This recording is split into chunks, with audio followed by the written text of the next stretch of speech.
Today is the 24th Sunday of the year, and our gospel text is taken from chapter 15 of Luke's gospel.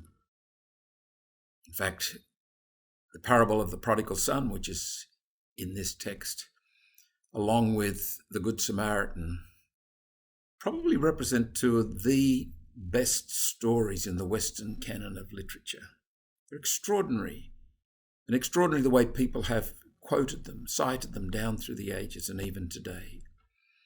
We have our saying, a good Samaritan, or a prodigal son.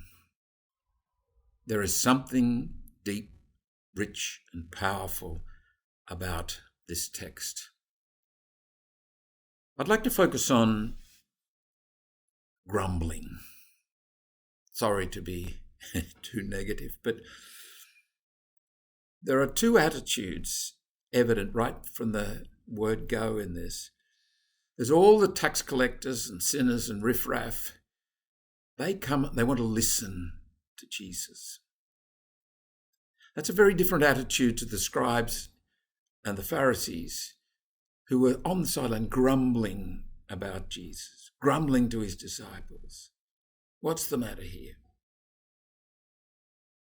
There are two key Greek words here too. The word akouo, which comes from the word to hear, literally physically to hear, but it's also used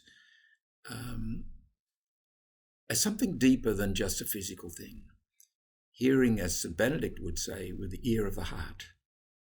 It is very much a part of the concept of obedience. Hupakuo is the word for obedience. These riffraff, they want to hear, they want to listen, they want to obey, they want to be part of Jesus' kingdom. On the other hand, the Pharisees and the scribes are sitting on the sideline complaining, grumbling, whinging. The Greek verb is gongizo, and it's not the first time that Luke uses it. He uses it, for example, in chapter 5, verses 29 through 30.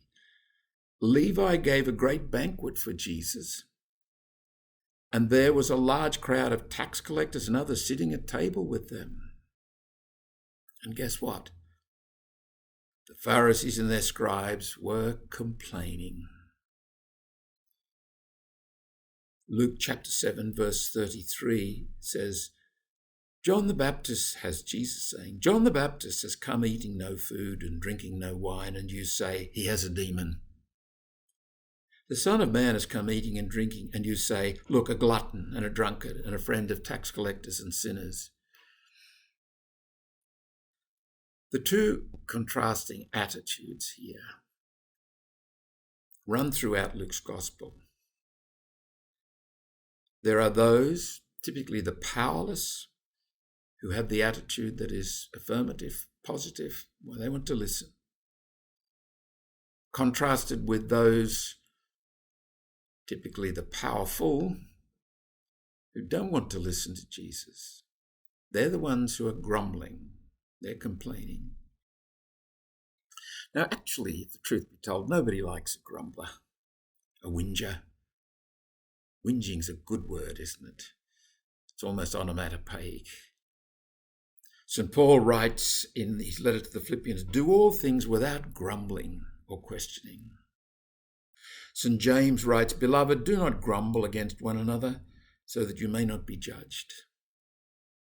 St. Peter in the first letter writes, be hospitable to each other without complaining. Now, the question is probably coming up in your mind, well, is there no room to protest, to offer a constructive complaint? Of course there is. In fact, if we remain silent when we should complain, we're doing the wrong thing.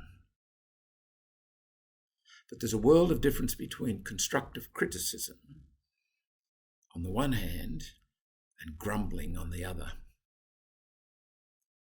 The constructive criticism is other-centered. It's about contributing to the group, to the well-being of the common good. Grumbling is more self-centered. It's selfish, in fact.